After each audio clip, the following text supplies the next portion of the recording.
Bueno, entonces,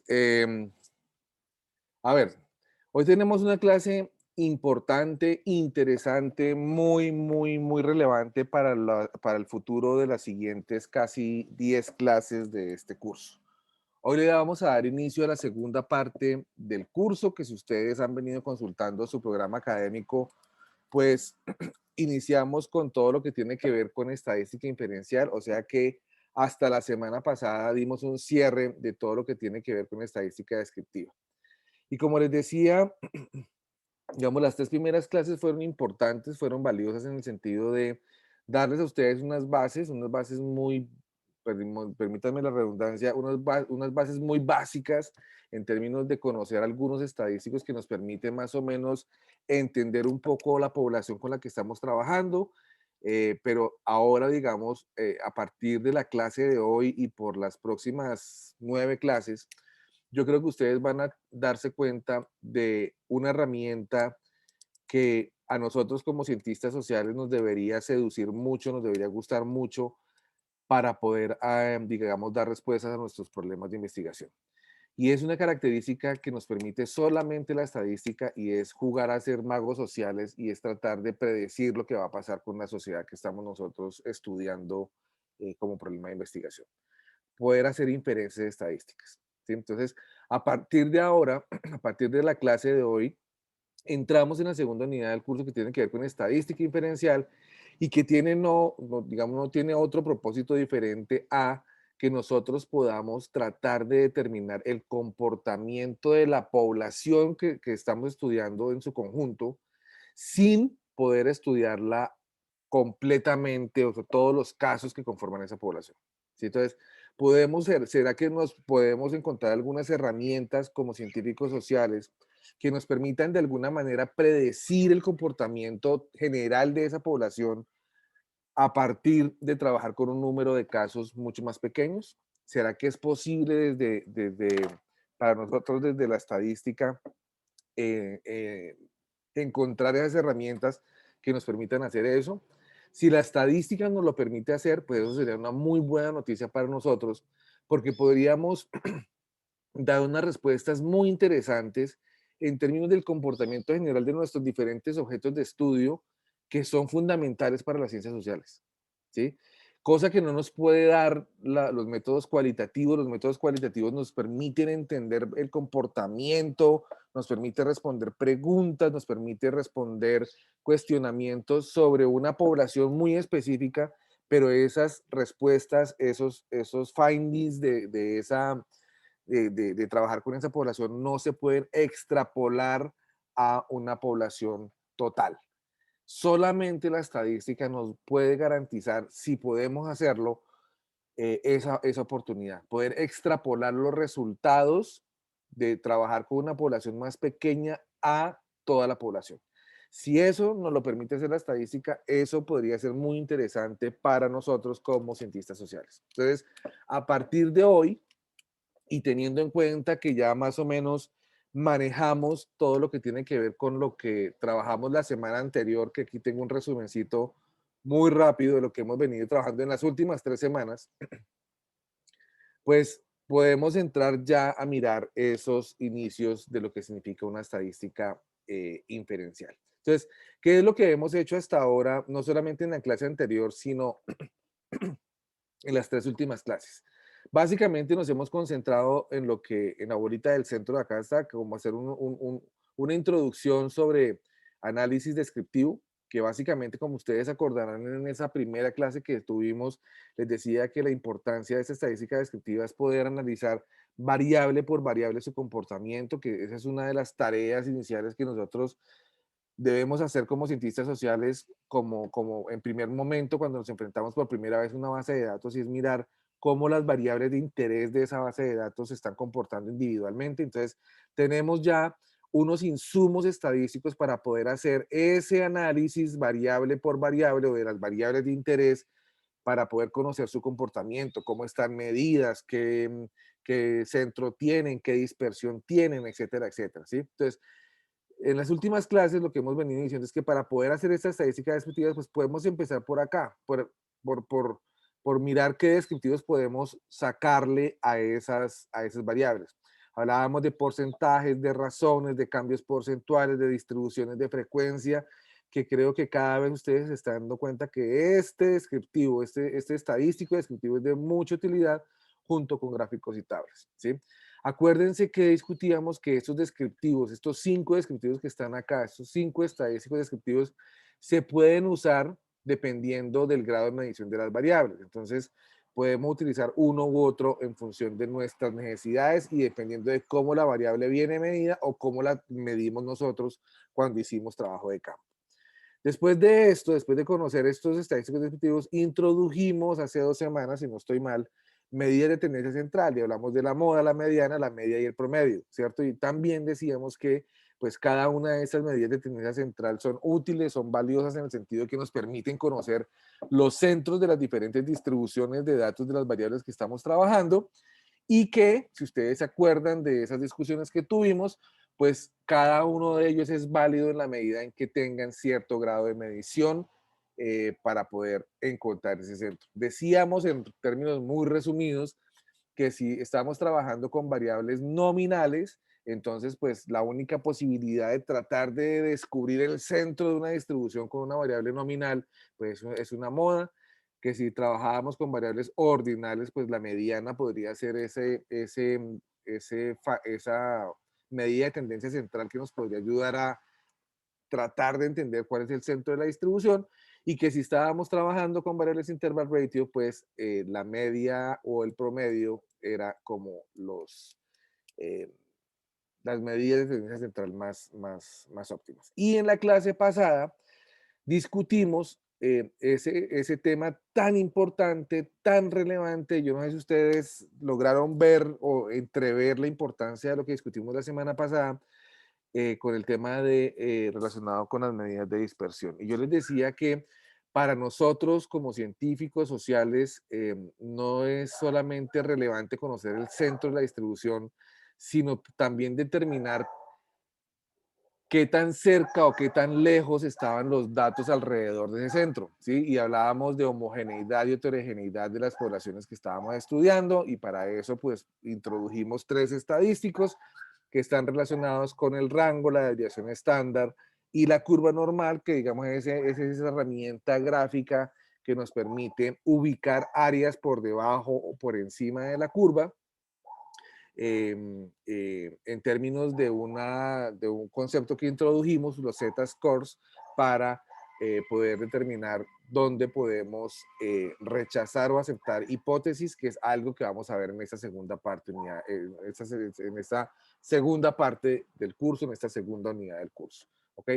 Hasta ahí hemos avanzado. Particularmente la semana pasada, pues introdujimos que pues estas tres medidas de dispersión, rango de desviación estándar y curva normal, pero pues yo les dije en la medida de lo posible, pues la desviación estándar es como la mamá de todas las medidas de dispersión y si podemos trabajar con ella, pues es el estadístico que más información nos podría entregar para poder determinar qué tan homogéneas o qué tan heterogéneas son nuestras poblaciones que estamos trabajando. Hablábamos de los Z-scores, que digamos es una forma en que nosotros podemos expresar cualquier valor de nuestra base de datos que está medida en diferentes maneras a un valor homogéneo y que nos permite ubicar cualquier valor de esas variables que estamos trabajando en una curva normal para determinar eh, dónde podemos ubicar las zonas de rechazo o las zonas de aceptación de hipótesis, que no es otra cosa que las áreas por debajo y por encima de la curva sobre eso.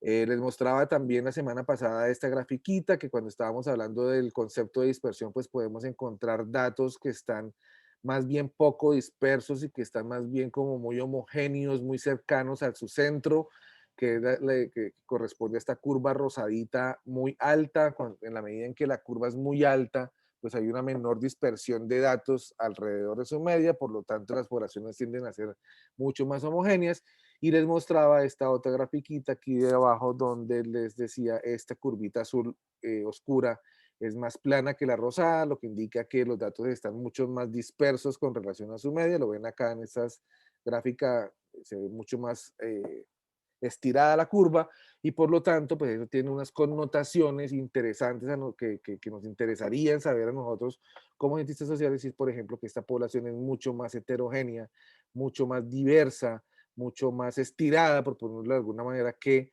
la curva correspondiente a una desviación estándar más pequeña. ¿Ok? Hasta ahí vamos, tenemos digamos, como insumos, como instrumentos de estadística descriptiva, pues todos los 5 descriptivos que enuncié al inicio de esta clase. Tenemos las 3 medidas de tendencia central, tenemos las 3 medidas de dispersión, y estamos listos para enfrentarnos entonces con lo que realmente creo que ustedes en primer momento les va a servir muchísimo, y es jugar a ese rol de magos sociales para poder predecir comportamientos generales de las diferentes poblaciones que ustedes tengan interés de estudiar. ¿Hasta aquí hay alguna pregunta, muchachos? ¿Hasta aquí estamos claros? ¿Hasta aquí digamos, no sé, algo que no haya quedado todavía em, como transparente en términos de lo que ustedes necesitan saber? Pues, profe, yo ¿Estamos? iba bien hasta lo de la desviación estándar, claro, pero ya con lo de la Z-score de la clase Sí. pasada me confundí un poquitico. Después ya me tocaría más como repasar las clases, porque sí me queda pues un poco complejo lo de los Z-score, los que están por debajo, por encima De de la la curva. curva. Entonces en eso me equivoco un poco, ajá, de la curva. Bueno, entonces para Etkin, y si todos están como más o una parte de ustedes está con esa misma duda que tiene Etkin, con esa preocupación que tiene Etkin, pues, a ver, ¿cómo podemos resolver ese trabajo? Primero, con la presentación que les voy a mandar ahorita, pues pueden más o menos ya resolver esas dudas que quedaron también un poquito por la discusión de la semana pasada, pero también es importante que recuerden que por ahora introdujo un concepto que está relacionado con ese apéndice A del libro, que son los Z-scores, ¿sí? Que nos permitió, si ustedes se acuerdan, en la clase pasada, cuando abrimos el apéndice A, mostrarles la curva normal y decirles, mire, el área que en el libro corresponde a la columna B es lo que nosotros vamos a llamar áreas por debajo de la curva, y que las áreas que corresponden a la columna C de ese apéndice, pues son las áreas por encima de la curva, y eso fue un acuerdo que nosotros llegamos en términos de notación, ¿correcto? Ahora, lo que pasa es que yo creo que ustedes están un poquito perdidos y me imagino que se estarán preguntando, ¿y esa miércoles que nos dijo Juan Carlos la semana pasada de áreas por debajo y por encima de la curva, para qué nos sirve como cientistas sociales? Determinar qué tan grande es una zona por debajo o una zona por encima de la curva, qué implicaciones tiene para mí como cientista social en términos de todo esto. Esa es una parte de la historia que yo no les he contado todavía, que la vamos a introducir un poquito más adelante. El hecho es que si ustedes tienen claro cómo determinar las áreas por debajo y por encima de la curva, que es la tarea que Etkin y los que no han podido trabajar bien esto lo tienen que hacer, pues hemos abonado el terreno para que ustedes más adelante se den cuenta que una vez sabemos definir el tamaño de esas áreas, repito, por debajo o por encima de las curvas, acuérdense que por encima decíamos que es el área de las colas de las curvas, vamos a tener una herramienta abonada para poder tomar decisiones en términos de si nosotros podemos hacer inferencias estadísticas o hacer inferencias poblacionales a partir de los resultados que obtuvimos de una muestra. Para eso nos va a servir eso que hicimos la semana pasada, pero todavía, digamos, no se los he mostrado porque sería demasiado tema ya por cubrir en una sola clase. Entonces, eso es importante que lo tengan claro. Ahora, los Z-score es solamente uno de varios estadísticos que vamos a utilizar para poder convertir valores de cualquier variable. Acuérdense que las variables que nos aparecen en las bases de datos vienen medidas de diferentes formas: edades en años, edades en meses, edades en días, eh, eh, no sé, recursos económicos en pesos, recursos medidas en términos de salarios mínimos, eh,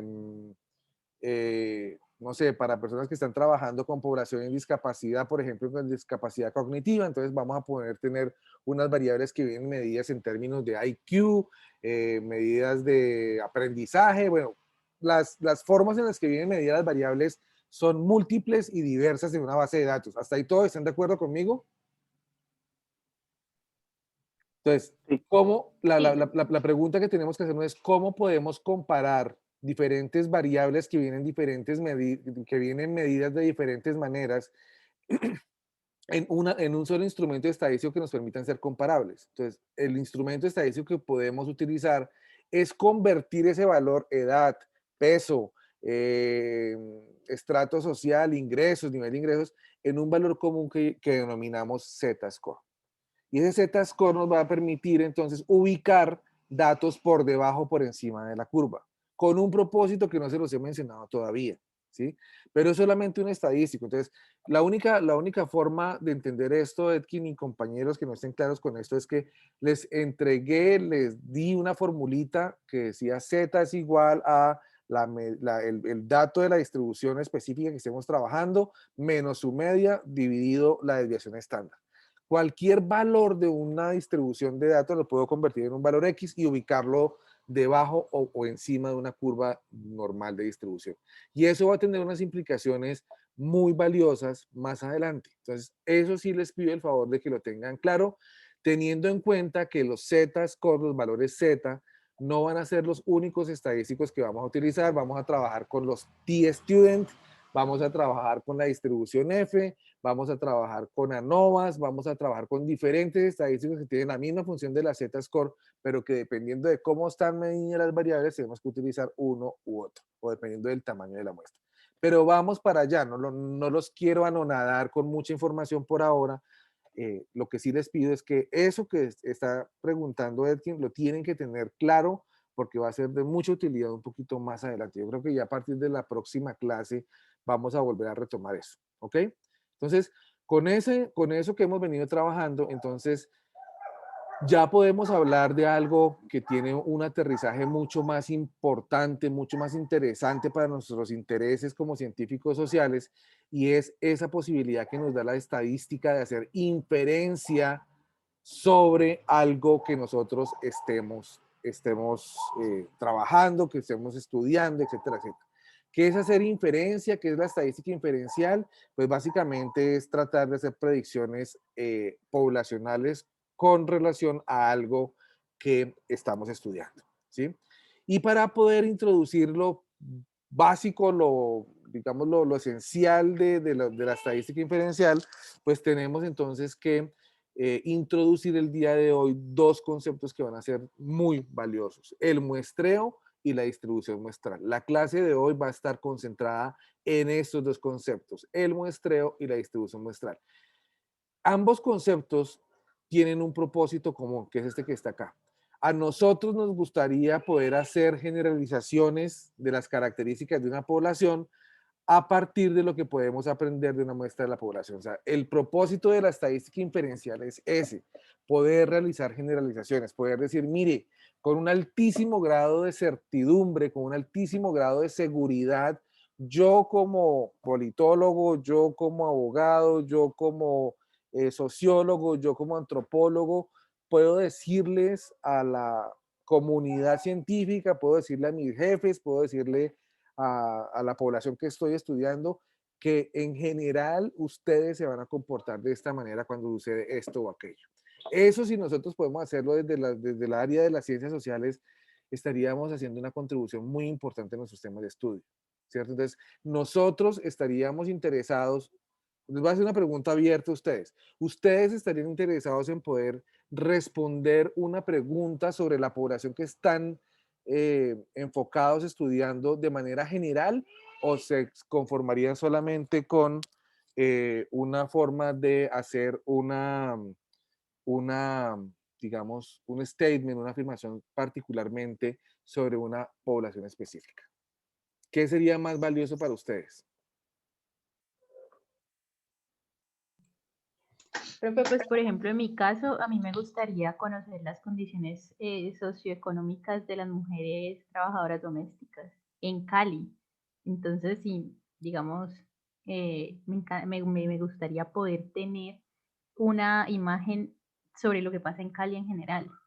Una imagen, me gustó mucho la palabra que una imagen mucho más amplia, una foto mucho más amplia de lo que podría estar pasando con las mujeres que trabajan en las casas, en oficios domésticos, para poder, no sé, mostrar una solución a ese problema, bueno, cualquier preocupación que Ana María tenga con relación a eso, ¿verdad? Sería muy importante para Ana María por lo menos conocer cómo podría ser el comportamiento de las características socioeconómicas de esa población, ¿correcto? ¿Alguna otra? ¿Quién iba a hablar? Perdón. Yo, profe. Dale, Lidia. Lidia. Profe, pues a mí me interesan ambas, pero a partir del caso que estoy estudiando, pues me gustaría hablar acerca de una realidad que se extiende mucho más incluso de la región y del país. Ok, entonces digamos, hay unos intereses que son bastante seductores en términos de nosotros como científicos sociales poder decir algo sobre la población. Ojo que yo no quiero entrar en una discusión acá de qué es más importante, ¿no? Yo no quiero decir que la estadística es una herramienta metodológica mucho más valiosa que cualquier otra herramienta que podamos utilizar los científicos sociales. Lo que pasa es que la estadística nos da algo que ninguna otra, o los métodos cuantitativos en general, nos da algo, una herramienta que ninguna otra metodología nos permite dar. Y por ahora es la oportunidad de poder decir algo de manera amplia sobre esa población objeto de estudio, ¿cierto? Entonces, el propósito que nos convoca la estadística inferencial es tener la oportunidad de poder proponer generalizaciones de toda una población, ¿cierto? A todos les gustaría, a Ana María le gustaría poder ir puerta a puerta a entrevistarse, a poder hablar con todas las señoras que están trabajando en trabajos domésticos para conocer sus características socioeconómicas, sociodemográficas y poder entender esa población. ¿Cierto, Ana María? Eso te parecería seductor, ¿cierto? Tener esa oportunidad de hacerlo. Claro que sí. ¿Qué oportunidad real tienes de hacerlo? De No, es irte puerta imposible. a puerta. Es imposible, no tienes el tiempo, no Ni tienes los los recursos. recursos. Exacto, no tienes los recursos en términos de plata y ni tampoco en términos de diseño metodológico suficiente para poder realizarlo. Entonces, ese propósito es valioso, pero se nos presenta un problema y es que no podemos cumplirlo a cabalidad. Todos quisiéramos poder trabajar con toda la población que estamos intentando solucionar. Pero entonces, para poder solucionar ese problema es que nosotros tenemos que empezar a introducir el concepto de un muestreo o la muestra. Entonces, para poder hacer eso que Ana María está tan interesada, que Lidia está tan interesada de lograr, pues tenemos que elegir unos casos particulares que sean un fiel espejo de la población que nos permita hacer esa estadística inferencial. O sea, la única manera en que nosotros podemos jugar el rol de magos sociales, hacer inferencias estadísticas, hacer como proyecciones poblacionales del comportamiento de nuestros casos de estudio, es a través de introducir un concepto como la muestra. Samples es muestra. Una muestra nos permite hacer una estadística inferencial para poder explicar el comportamiento de la población. Entonces, tenemos ese propósito, pero tenemos este problema. Los cientistas sociales queremos estudiar poblaciones que son generalmente muy grandes y se nos dificulta. Ya lo dijimos porque no tenemos el tiempo, no tenemos los recursos. Sería deseable, pero en la realidad no lo podemos lograr. Y o nos queda sencillamente imposible. Supongamos que tuviéramos toda la plata, todo el tiempo del mundo, pues también ubicar a nuestras poblaciones objeto de estudio también se nos puede convertir en un problema y no podríamos recoger una muestra completa, total de toda la población que queremos hacer, ¿sí? Entonces, el problema es ese, que no podemos estudiar toda la población de interés, ¿cierto? Y por lo tanto, la solución a ese problema es seleccionar una muestra. Entonces, ya les dije, introducir el concepto de muestreo, introducir el concepto de muestra es una oportunidad que la estadística nos da, nos brinda para poder, con unos criterios técnicos, poder con un altísimo grado de certidumbre, de seguridad, decir cómo se está comportando la población. Entonces, la solución al problema que tenemos de la imposibilidad, dado que somos seres humanos, tenemos limitaciones, no podemos abarcar toda nuestra población de estudio, la solución que nos da la estadística es, usted a pesar de esa limitación tiene la posibilidad de hacerlo si selecciona una muestra. Esa muestra, eso sí, debe ser seleccionada muy cuidadosamente y debe ser un conjunto perdón, un subconjunto representativo de la población. Y les resalto en negrilla representativo de la población porque si nosotros sacamos una muestra cualquiera que no es representativo, sería un error garrafal como cientistas sociales tratar de predecir el comportamiento de una población cuando no lo hemos hecho bien. ¿Ok? Entonces es una responsabilidad muy grande que la estadística nos está poniendo en nuestras manos de poder decir, si ustedes quieren decir algo sobre una población en general, tienen que hacer un buen muestreo, porque si se equivoca en el muestreo, usted no podría tener la posibilidad de hacer esa inferencia poblacional que tanto desea hacer. Sería irresponsable, sería falta de ética que usted pudiera, digamos, siquiera y tratar de generar una inferencia mínima sobre una población cuando usted hizo un mal muestreo, ¿correcto? Entonces, qué es lo que tenemos que aprender en el día de hoy? ¿Cómo se hace ese muestreo? ¿Correcto? ¿Cómo lo podemos hacer bien de tal manera que nuestros estudios, nuestros resultados nos permitan decir que el comportamiento de una población en general va a ser este o aquel? ¿Sí? Entonces, si usamos una muestra que sea representativo de la información, entonces podríamos lograr hacer esas deseables generalizaciones sobre esa población que estamos estudiando. ¿Hasta aquí está claro?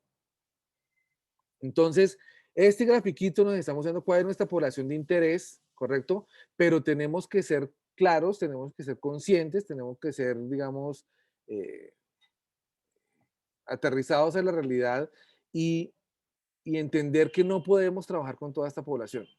¿Sí? Entonces tenemos que empezar a seleccionar algunos casos de ellos, ¿cierto? Hombres, mujeres, por género, por edad, por estrato, por nivel de educación, por, bueno, diferentes cosas que sean de nuestro interés para sacar una muestra que sea como un fiel espejo, perdón, un fiel espejo de esta población.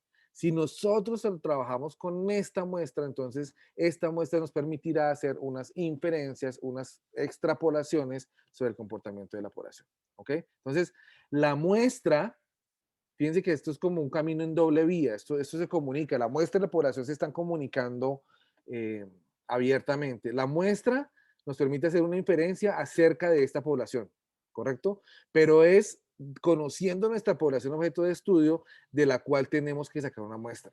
Entonces, si Ana María está interesada en la población de mujeres que trabajan en el servicio doméstico, pero Ana María no sabe cómo ubicar esa población, cómo caracterizar bien a esa población, muy seguramente esa muestra le va a quedar pachuca. Y cualquier conclusión que Ana María saque sobre esa población de mujeres trabajando en servicios domésticos le va a quedar pachuca también. Entonces, hay que conocer muy bien la población, o sea, conocerla significa dónde la puedo encontrar, cuántas potenciales personas podrían ser las que están participando de esta población para poder determinar una muestra y un tamaño de la muestra. ¿Correcto? Entonces, importante eso. Digamos, ambas cosas se comunican, se relacionan para poder hacer inferencia estadística. De ahora en adelante, cada vez que ustedes me escuchen a mí hablar sobre un parámetro, ¿cierto? Cada vez que yo mencione la palabra parámetro, ustedes lo deben relacionar con población. Yo puedo utilizar indistintamente ahora en adelante estas dos palabras. Si vamos a hacer una inferencia poblacional o si vamos a hacer una inferencia paramétrica, inmediatamente ustedes dicen, ah, ok, Juan Carlos está hablando desde la población, no de la muestra, ¿sí? Entonces, parámetro va a ser un concepto que vamos a utilizar de manera un poquito más técnica ahora en adelante en estadística para referirnos a la población. Y cuando hable de un punto de estimación, me estoy refiriendo a una muestra. ¿Correcto? Entonces, cuando yo hablo de el punto de estimación es igual a 30, significa que ustedes van a sacar una población, una muestra de 30 casos sobre una población de 1000 casos, ¿sí? Cualquier cosa. Entonces, por favor, de ahora en adelante, si ustedes me escuchan hablar a mí sobre parámetros, estoy haciendo referencia a la población y si me escuchan hablar sobre puntos de estimación, pues estoy haciendo referencia a la muestra. ¿Hasta aquí estamos claros? Sí, profe. Bien, listo. Bien, entonces la pregunta del millón, la pregunta que creo que ustedes deberían estar muy interesados en este momento es cómo carajos entonces podemos seleccionar muestras representativas para hacer inferencias sobre la población. Creo que ahí está el quid, creo que ahí está la importancia del tema del día de hoy. Si no seleccionamos buenas muestras, unas muestras que sean representativas, pues no podemos hacer ningún tipo de inferencia. Sería un error garrafal, sería falta de ética de nosotros como cientistas sociales tratar de predecir el comportamiento de una población cuando no hemos sacado bien una muestra. Entonces, la pregunta central es cómo podemos lograr hacerlo, ¿cierto? Entonces, la respuesta a esa pregunta de cómo podemos determinar buenas muestras o unas muestras representativas es que tenemos dos caminos para hacerlo. ¿Sí? Aquí quiero ser muy escueto, mostrárselos de una manera muy sencilla, sin tantas complicaciones. Y es que las dos formas en que nosotros podemos seleccionar muestras son de dos tipos. De una manera aleatoria o probabilística, o la otra manera es hacerlo de una manera no probabilística o sesgada. Entonces, en otras palabras, hay dos formas de sacar muestras estadísticas. Una, dejárselo a la suerte, que la suerte entre y elija esa muestra. Y la otra, quitárselo a la suerte y nosotros incorporar nuestras predilecciones, nuestros sesgos a la selección de esa muestra, ¿sí? Entonces, de estas dos posibilidades, aleatoria o no, o aleatoria / probabilística o no probabilística, pues claramente la que debemos tratar de obviar, la que nunca deberíamos tratar de utilizar es la segunda. Nosotros no deberíamos sacar muestras o determinar muestras de una población utilizando nuestros sesgos. Sí, o sea, quitárselo de la suerte y meter nuestros sesgos en la selección de la muestra es un error que no podemos cometer en estadística. Entonces, en ese sentido, la única manera, la única real manera, la manera más ética, la manera más técnica, la manera más válida para poder hacer inferencia de estadística es que nosotros podamos sacar muestras representativas de manera aleatoria y probabilística o probabilística. Es decir, dejar que venga la suerte y escoja, ¿sí? Las primeras, o sea, las aleatorias, garantizan que nuestras muestras sean representativas de la población que estamos estudiando. Entonces, quiero parar un segundo ahí para decirles por qué la segunda, la no probabilística, no deberíamos utilizarla y por qué la primera opción es la que deberíamos utilizar. Cuando yo les dije que la segunda, la no probabilística, deberíamos evitarla a toda costa, es porque cuando no le dejamos chance a la probabilidad, ¿cierto? Cuando nosotros tratamos de interferir en el diseño de la muestra a partir de un sesgo particular. Por ejemplo, Ana María está interesada en esta población de las... ¿cómo es que se dice, Ana María? No quiero hablarlo mal, decirlo mal. Mujeres trabajadoras domésticas. Mujeres trabajadoras domésticas. Ana María está muy interesada en entender a esta población, mujeres trabajadoras domésticas. Pero Ana María puede ser que después de haber leído mucho sobre este tema, pues tiene un hint, tiene una idea particular y es que generalmente, no sé, voy a decir cualquier cosa, Ana María, yo no soy experto en este tema, discúlpame mi ejemplo, pero Ana María cree que, por ejemplo, una característica que podría definir a estas mujeres trabajadoras domésticas es que en la mayoría tiene un bajo nivel de educación. Entonces, al ser poco estudiadas, tienen una altísima probabilidad de ser mujeres trabajadoras domésticas. Entonces, Ana María podría tener una base de datos de 3 millones de caleños, ¿cierto? Todos los tiene listados en una base de datos y va a elegir su muestra de mujeres trabajadoras domésticas a partir de un sesgo, de una premisa, de una idea particular que ella tiene porque ha leído tanto sobre el tema y es, yo creo que la población, la muestra la puedo sacar a partir de aquellas personas, de estas 3 millones de personas que tengo en Cali, de aquellas que solamente tienen poca educación, ¿sí? Si Ana María introduce ese sesgo a la selección de su muestra, puede ser que se le queden por fuera algún número representativo de mujeres trabajadoras domésticas que no necesariamente tienen bajos niveles de educación, sino que tienen hasta bachillerato completo.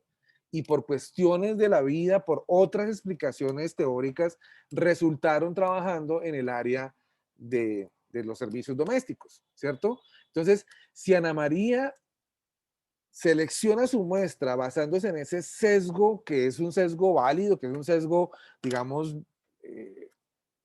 que viene de la teoría, que no está mal, digamos, no tiene una pretensión negativa ni nada de esto, pues podría tener problemas en la selección de su muestra. ¿Sí me estoy haciendo entender o no? ¿Estoy siendo claro con ese ejemplo o no? Sí, profe. Bien. Sí, profe. Sí, profe. Entonces, si Ana María utiliza ese sesgo particular de irse por aquellas personas que tienen bajo nivel de educación, posiblemente estaría dejando por fuera de la selección de su muestra personas que no pueden ser muchas, de pronto, sí, tiene razón, no, de pronto no son la mayoría, pero que puede ser importante tenerlas también dentro del estudio, que son personas que terminaron trabajando en servicios domésticos, pero que son estudiadas. Entonces, ese sesgo teórico en este caso le estaría generando un problema de selección de muestra a Ana María. Entonces, Ana María, ¿qué es lo que debe hacer para que pueda tener un criterio técnico de mejorar la selección de su muestra? Sacarse esos sesgos particulares, ¿sí? Limpiar su cabeza y decir, ok, yo conozco sobre el tema, yo conozco ya más o menos teóricamente las características de estas personas que estoy tratando de estudiar, pero voy a dejarlas por fuera de la selección de la muestra. O sea, quitarle ese sesgo a la selección de la muestra. Y sencillamente Ana María lo que va a decir es, ok, de esos 3 millones de personas, yo voy a dejar que la suerte entre y escoja. Entonces yo voy a trabajar con una muestra, no sé, supongamos que le da de 100 personas a Ana María. Ana María selecciona 100 personas al azar. Chun, chun, esta otra, sin mirarlas. Es aleatoria, ¿cierto? Y recoge 100 personas. Cuando Ana María hace eso de manera aleatoria, cuando el azar entra y elige las personas con las que va a trabajar, pues se quita ese sesgo inicial que tenemos como investigadores y podemos trabajar con una muestra representativa. ¿Ok? Entonces, de las dos opciones, repito, posibles que podemos usar para seleccionar muestras, la recomendación es utilizar la primera, dejar que la aleatoriedad, la probabilidad entre, el azar entre y seleccione una muestra, ¿correcto? Entonces, esta primera opción, la aleatoria, es el método que nos interesa para poder seleccionar una muestra. ¿Ok? Entonces, les estoy diciendo algo que ustedes dirán, pero ¿cómo así? Entonces, ¿esto se lo vamos a dejar a la suerte? ¿Se lo vamos a dejar al azar? Pues eso es lo que hace un sistema operativo, un sistema como SPSS, un R, lo que quieran utilizar, pues básicamente lo que usa es una probabilidad.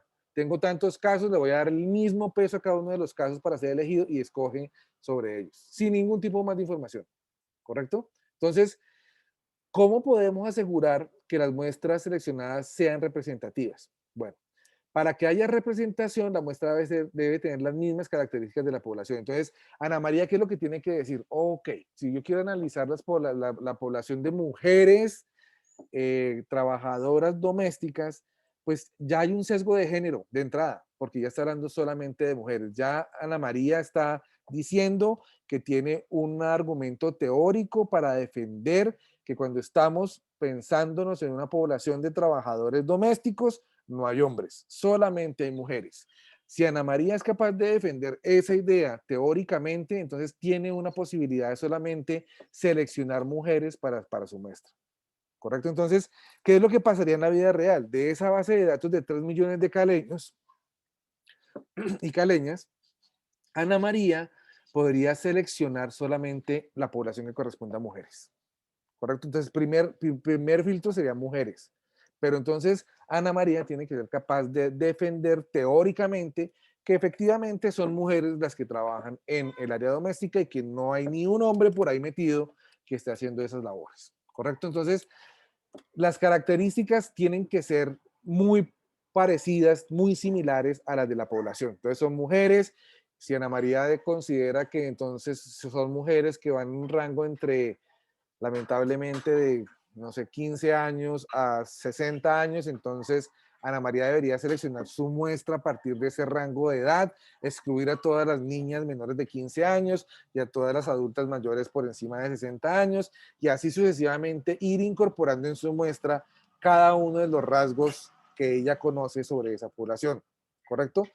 Una vez Ana María conoce su población, entonces en total de los 3 millones de caleños, las mujeres trabajadoras domésticas suman 10.000 personas, 10.000 mujeres, ¿cierto? Es la población total. Entonces Ana María dice, de esas 10.000 mujeres, entonces yo voy a escoger una muestra de 100, 200 o 300, dependiendo del tamaño que nos dé, ¿correcto? En ese sentido, una muestra representativa es igual a la población, solo que más pequeñita, con todas las características de esa población. Y lo que tenemos, lo primero que tenemos que dar como por seguro es que cada uno de esos de esos 6.000 casos, de esos 10.000 casos que le dio Ana María como población objeto de estudio de las mujeres trabajadoras en el área doméstica, es que cada uno de esos 10.000 casos que conforman la población de interés de Ana María tengan exactamente la misma probabilidad de ser seleccionados. ¿Correcto? Entonces, desde el caso 1 hasta el caso 10.000 de esas mujeres tienen que tener exactamente la misma probabilidad de ser seleccionados. Si ustedes garantizan que eso pasa, significa que están introduciendo un concepto muy importante en estadística que es el EPSEM, Equal Probability of Selection Method. ¿Cómo se dice? La misma probabilidad para el método de selección. Entonces, cada caso de los 10.000 casos que Ana María le dio a su población objeto de estudio, debe tener la misma probabilidad de ser seleccionado. ¿Correcto? Entonces, si ustedes garantizan esto, el EPSEM, entonces ustedes pueden decir que su muestra es representativa. ¿Sí? Sin embargo, es importante que tengan presente lo siguiente: usar técnicas como estas, el EPSEM, no significa que hay perfecta representación de la población. Podemos estar cerquita, pero no hay perfecta representación. Es decir, lo que sí nos genera que le demos la misma probabilidad de selección a cada uno de los casos que hace parte de nuestra población es que nos permite acercarnos bastante a cómo se comportaría esa población. Bastante significa en un 90, en un 95 o hasta en un 99%, ¿sí? Pero no significa que vamos a tener perfecta representación en esa muestra. O sea, no podemos pretender tener una muestra que tenga exactamente las mismas características de la población. No podemos garantizarlo. Lo que sí podemos garantizar utilizando esta técnica es que esa muestra es muy, pero muy representativa, muy cercana al comportamiento de esa población. Y si ustedes me preguntan qué tanto, por lo menos de un 90%. Si yo estadísticamente no puedo ofrecer al menos un 90% de representación a través de esa muestra, entonces significa que no vale la pena hacer ese estudio. ¿Sí me hago entender? Si ustedes van, no sé, supongamos que el empleador de Ana María le dice, necesito, Ana María, que usted me caracterice y me describa el comportamiento de las mujeres trabajadoras domésticas. Y Ana María termina su informe y va donde su jefe y le dice, jefe, mire, la forma como se comportan las mujeres trabajadoras domésticas es de esta manera, y yo le garantizo, jefe, que esto tiene un 10% de efectividad. ¿Qué le va a decir su jefe, Ana María? Que no sirve Como que devuélvase para porque hacer eso, generalizaciones. sí, eso, como que devuélvase porque eso no me va a servir de mucho lo que usted me está diciendo. Pero si Ana María va a donde su jefe con el informe y le dice, jefe, mire, le garantizo estadísticamente que lo que le estoy diciendo representa por lo menos un 90% del comportamiento de la población, yo como jefe de Ana María le digo, ok, aquí hay algo que hay que mirar, aquí hay algo que vale la pena tener en cuenta para poder entender mejor esta población. ¿Me siguen? Sí, profe. ¿Hasta aquí hay alguna duda? ¿Estoy siendo claro? Estoy hablándoles en chino, no sé, díganme cómo se sienten hasta este momento. ¿Está bien todo? Para mí todo está claro, profe. Bueno, listo. Entonces, continuamos. Entonces, hasta ahora, pues parece ser que el mensaje que les he dicho es que para que tengan una muestra representativa, pues tenemos que dejárselo todo al azar. Sin embargo, pues eso es un poquito más complejo de lo que yo les estoy mencionando. Entonces, lo que quiero introducirles ahora es que realmente existen técnicas de muestreo. O sea, sí es importante esa introducción que les hice previamente en términos de eh, pues dejarle más a la aleatoriedad la posibilidad de elegir muestras, pero la aleatoriedad también se puede controlar y podemos utilizar unas técnicas de muestreo. Entonces, básicamente existen 4 posibilidades para que nosotros podamos empezar a trabajar con una muestra de la población. Las 2 primeras que quiero compartirles se llama el muestreo aleatorio simple. Tal vez es el muestreo más generalizado, el que con más frecuencia se hace, ¿sí? Porque básicamente lo que coge es la población objeto de estudio, en el caso del día de hoy que cogí a Ana María de Conejillo de Indias, en el caso del ejemplo de Ana María, que les dije, de los 3 millones de habitantes que hay en Cali, resultó que la población de mujeres trabajadoras domésticas fue de 10.000 personas, pues el muestreo aleatorio simple lo que hace es sencillamente coger esas 10.000 personas, ¿correcto? Y por suerte, aleatoriamente, elegir una muestra de 100, de 200 personas. ¿Correcto? Sencillamente le da la misma probabilidad a cada una de esas 10.000 personas y dice esta otra, hasta que complete una muestra de 100 o 200 personas. ¿Ok? Eso, este tipo de técnica es válida, es posible utilizar cuando tenemos poblaciones pequeñas. No me pregunten qué significa una población pequeña o qué significa una población grande, porque eso es relativo. Depende de nuestro objeto de estudio. ¿Sí? Entonces, yo les podría decir que creo que soy re equivocado con mi ejemplo de 10.000 personas que correspondería a la población objeto de estudio de Ana María. Yo creería que esa es una población muy pequeña cuando lo comparamos con la población total de habitantes, que son 3 millones de habitantes. Pero eso es relativo en función de nuestro objeto de estudio. Entonces, más o menos lo que sí les puedo decir es que este muestreo aleatorio simple, que es elegir casos para la muestra de la población a través de la aleatoriedad, de la suerte, pues es válido para pequeñas poblaciones. Entonces, ¿cómo podría funcionar esto en la práctica? Un ejemplo es, supongan que ustedes están interesados en determinar el tipo de fumadores que hay en las universidades, ¿sí?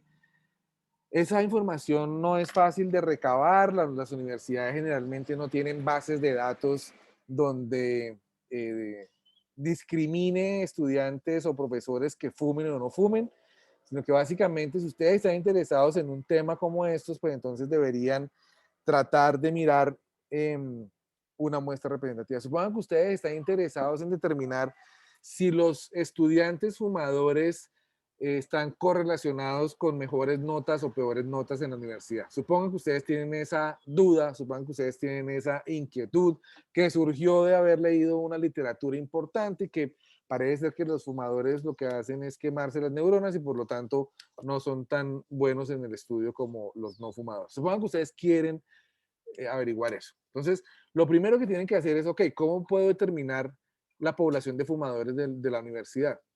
Voy a registro académico y pregunto esa información y me dicen, no, nosotros no tenemos eso porque nosotros no le preguntamos a la gente si fuma o no fuma. Entonces, ¿qué pueden hacer ustedes? Pues como investigadores sociales tenemos que empezar a ser como muy recursivos en términos de las técnicas que podemos empezar a utilizar para poder determinar esas muestras. Entonces, yo, por ejemplo, me pararía en la puerta de la universidad y aleatoriamente empiezo a ver quién llega fumando y quién no llega fumando.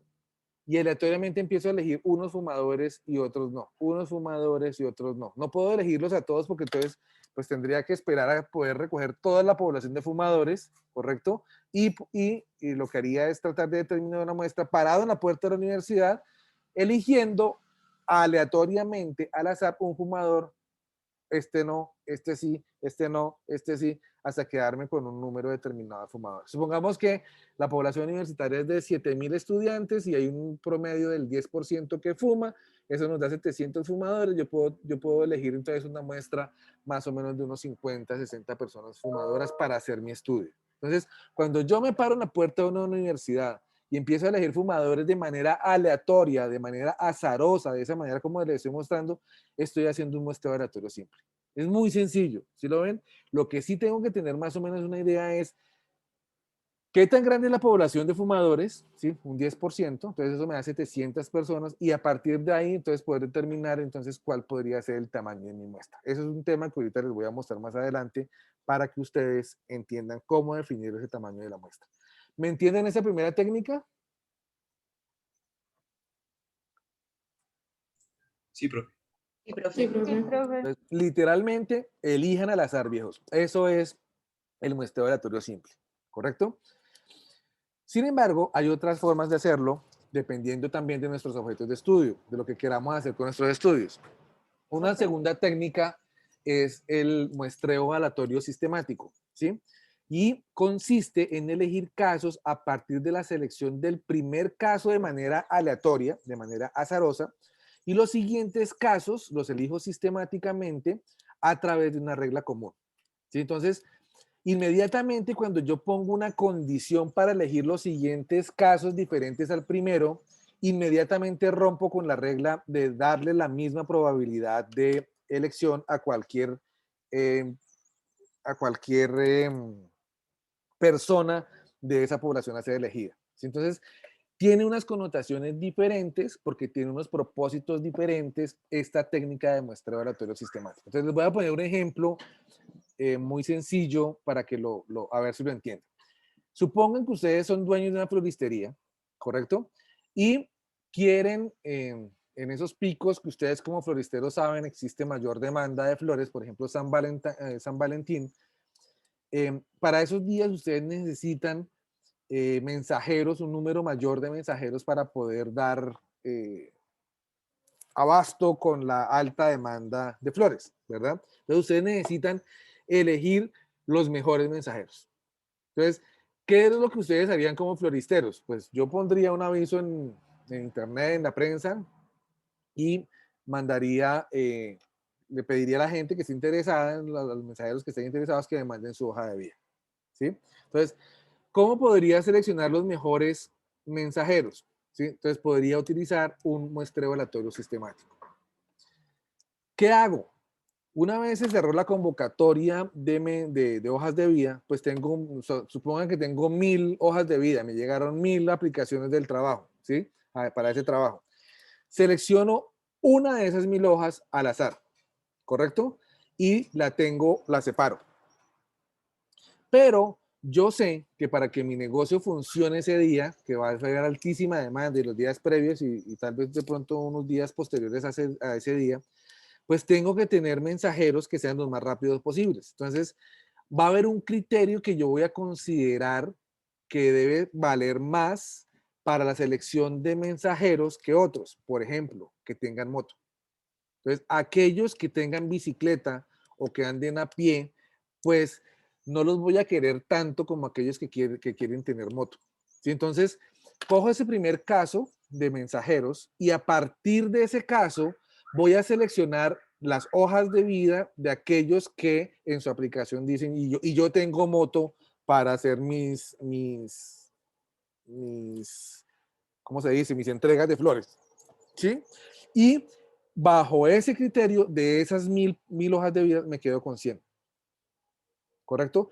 Sobre esas 100, yo puedo aplicar un muestreo aleatorio simple para poder seleccionar, no sé, las 10 hojas de vida de manera azarosa y seleccionar el o los 2 o los 3 mensajeros que necesito para ese Día de la Madre. ¿Sí? Entonces, fíjense que tiene unas connotaciones claras y es que este muestreo aleatorio sistemático sí necesita tener un sesgo particular, un sesgo de selección particular, y es que cumple un criterio particular de la población que yo quiero investigar. ¿Sí? Entonces, en este caso, en este ejemplo pachuco que le estoy dando, pues básicamente esa regla común es que pues para mejorar la eficiencia de las entregas necesito que los mensajeros tengan moto. Entonces selecciono solamente los de las motos y cuando los selecciono de esa manera, o sea que me pongo a mirar hoja de vida por hoja de vida por hoja de vida, inmediatamente le estoy quitando la probabilidad a cualquiera de esas hojas de vida de ser seleccionada. Solamente voy a elegir los que tienen moto y los saco aparte. ¿Correcto? Y a partir de esos 100, entonces me quedo con aleatoriamente con 10 hojas de vida y sobre esas 10 hojas de vida selecciono los 3 mensajeros que necesito para esa época alta. ¿Me siguen? ¿Entienden la diferencia entre el aleatorio sistemático y el aleatorio simple? Eh, Profe, yo tengo una pregunta. Dale, Ana María. Es que alguna vez hice un trabajo con encuestas casa a casa. Entonces, para hacer la selección de las casas, seleccionábamos una casa sí y una casa no, de algunas manzanas, pues específicamente era en el barrio Miraflores. Entonces, para poder seleccionar las casas, decíamos una sí, una no, una sí, una no. Pero eso era un problema porque a veces ni te abrían, ¿no? Pero Sí. entonces ahí eso sería un muestreo aleatorio simple o un muestreo aleatorio sistemático. ¿Quién me ayuda a contestar esta pregunta de Ana María? ¿Quién se arriesga? Para Yo mí sería aleatorio simple. simple. Simple. Claro, simple porque estás sencillamente a ojo, Ana María. Estás diciendo esta sí, esta no, esta sí, esta no. No tienes un criterio. Si fuera sistemático, deberías haber dicho, las casas que voy a hacer la entrevista tienen que ser blancas. Solamente las blancas. Ya tienes una regla específica donde solamente vas a elegir esas casas blancas para poder hacer las encuestas. Tú no tuviste ese sesgo, tú no tuviste esa regla. Sencillamente fue como, ok, como cierro los ojos y elijo cuál casa me voy a ir a hacerle la encuesta y a esa te fuiste. O sea, no hubo una regla común. Entonces, es más alineada a un muestreo aleatorio simple que a un muestreo aleatorio sistemático. ¿Ok? Ok, Bueno, listo. ¿Alguna otra pregunta hasta acá? Bien. Hay otras dos que son muy importantes, sobre todo esta tercera que tal vez es de mucha relevancia para ustedes, para nosotros como científicos sociales también. El muestreo aleatorio estratificado. Y básicamente este muestreo es elegir cada a través de la estratificación de subgrupos de la población. Se seleccionan casos para cada subgrupo de manera proporcional a los rasgos de la población. Entonces, esta forma de hacer subgrupos garantiza representación proporcional de los casos de la muestra. Entonces, por ejemplo, supongan que ustedes quieren, ustedes han trabajado con la base de datos de Colegio Invierno Verde, me imagino, ya se la saben de memoria, y por allá ustedes se dieron cuenta que había una variable que se llamaba afiliación religiosa, ¿no? Y esa variable de afiliación religiosa en la base de datos de Colegio Invierno Verde, pues básicamente la categoricé yo de manera arbitraria, sin ningún tipo de respaldo teórico o técnico, sencillamente porque se me ocurrió en ese momento categorizarla como protestantes, católicos y cristianos, si no mal recuerdo. Entonces, la afiliación religiosa de la población de los 50 estudiantes que hacen parte del Colegio Invierno Verde está categorizada en términos de 3 tipos de religiones: protestantes, católicos y cristianos. Pongámoslo así de manera general. Ok, entonces, fíjense que la base de datos de Colegio Invierno Verde es una base de datos de 50 estudiantes, pero tiene una variable que se llama afiliación religiosa. Si ustedes quisieran elegir una muestra representativa de esos 50 estudiantes, que les puede dar 5 estudiantes como muestra, por ejemplo, a partir de su afiliación religiosa, pues ustedes podrían decir, ok, entonces yo voy a seleccionar al azar 5 estudiantes. ¿Hasta ahí todos me siguen? ¿Sí?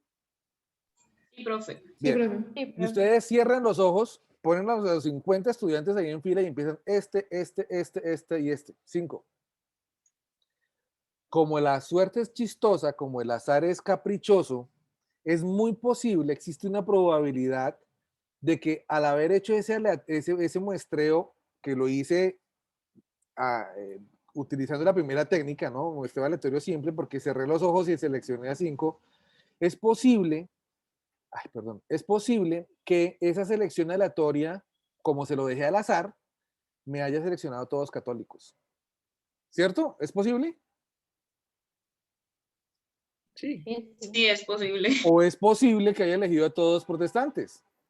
¿O es posible que haya elegido a todos, ¿cuál fue la otra? Cristianos, ¿cierto? ¿O es posible que haya elegido 3 católicos y 2 cristianos y se me quedaron por fuera los protestantes? ¿Cierto? Porque es que el azar es caprichoso, el azar es chistoso. Entonces, si yo tengo un objeto de estudio en el cual yo estoy interesado en poder, no sé, caracterizar los resultados académicos de mis estudiantes a partir de su afiliación religiosa, y yo le dejo al azar, a la suerte, al capricho de la suerte, la selección de una muestra que se está basando en afiliación religiosa, es posible que al terminar una muestra de esa manera, la suerte me juegue una mala pasada y me elija una población, una muestra, perdón, una muestra de estudiantes que me sacó una parte importantísima de mi objeto de estudio, que era un conjunto de estudiantes que tenga una afiliación religiosa particular. Gravísimo para mi estudio. ¿Sí me están entendiendo ese ejemplo? Entonces, si eso es posible que pase, yo no debería utilizar un muestreo aleatorio simple para elegir esos 5 estudiantes, sino de un muestreo aleatorio estratificado. Entonces, ¿qué es lo que significa un muestreo aleatorio estratificado? Que antes de elegir mi muestra de 5 estudiantes que necesito, pero que tengan, que esa muestra incluya a todos los, perdón, a todas las religiones que componen esa variable, pero entonces yo tengo que estratificar a los estudiantes por religión. Es decir, de estos 50, ¿cuántos son católicos? Supongan 20. De estos 50, ¿cuántos son cristianos? Supongan otros 20. Y de estos 50, ¿cuántos son protestantes? Supongan 10. Ah, tengo 20 católicos, 20 cristianos, 10 protestantes. Entonces, sobre cada una de esas 3 subgrupos, católicos, protestantes y cristianos, es que yo puedo aplicar un muestreo aleatorio. Entonces, cojo solamente los 20 católicos y elijo 2 de ellos. Cojo aparte los otros 20 cristianos y elijo sobre esa población de 20, 2 cristianos.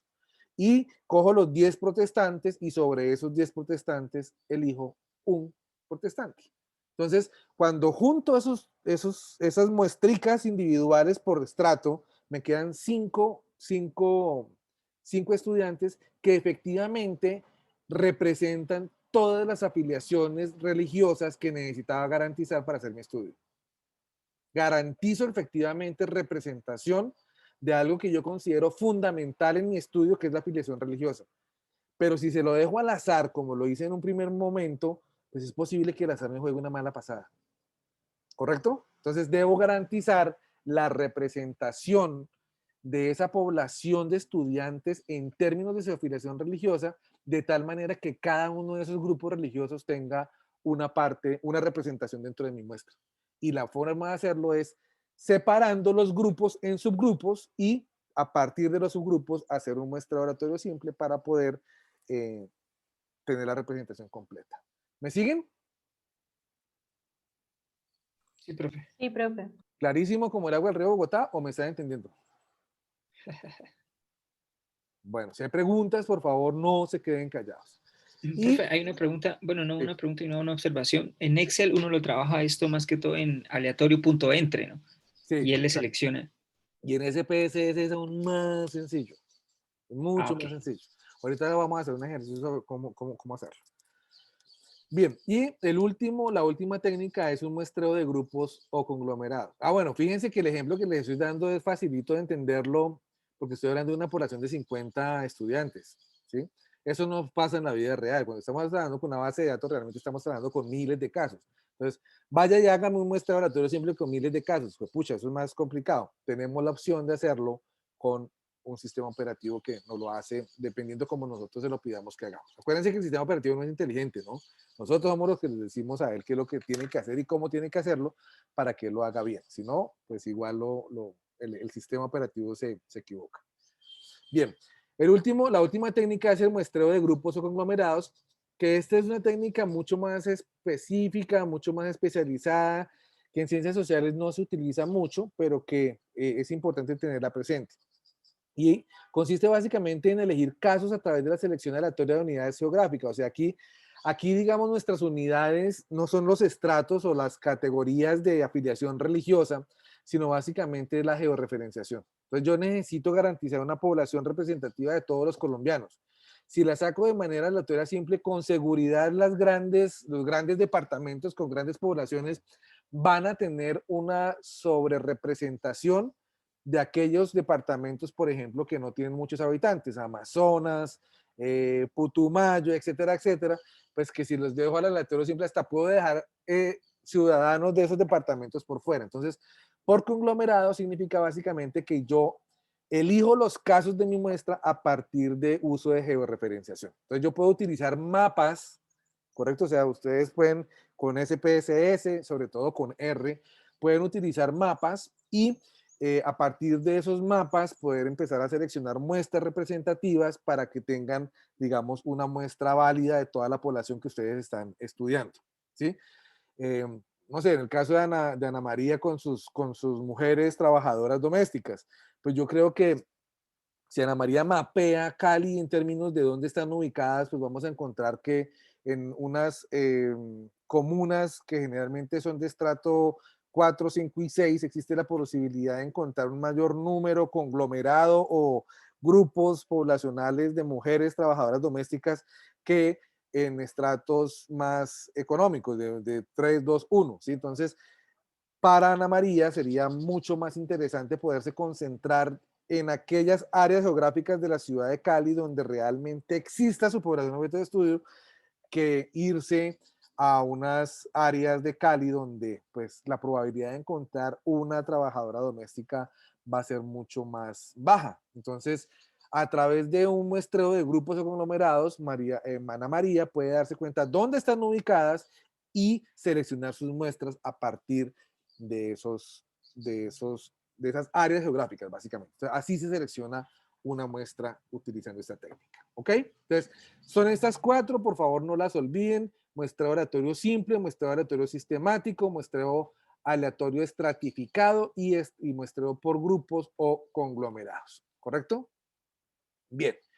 Eso es lo que tiene que ver con una muestra. Entonces, la muestra básicamente es esa herramienta que nos permite poder hacer inferencias estadísticas. Y ya se dieron cuenta de la importancia de poder tener una buena muestra y tenemos que pensar cuál de las técnicas es la más adecuada para poder determinar esa representación de la población, y para hacerlo pues podemos utilizar uno de estos 4 recursos. Bien, entonces no sé si descansamos un ratico y volvemos en 15 o sigo derecho. Sí, el descanso, por favor. Bueno, listo. Entonces paremos acá y volvemos en 15, faltando un cuarto para las 9. ¿Les parece? Sí. Listo, profe. Listo. Ya nos vemos Listo, entonces. profe.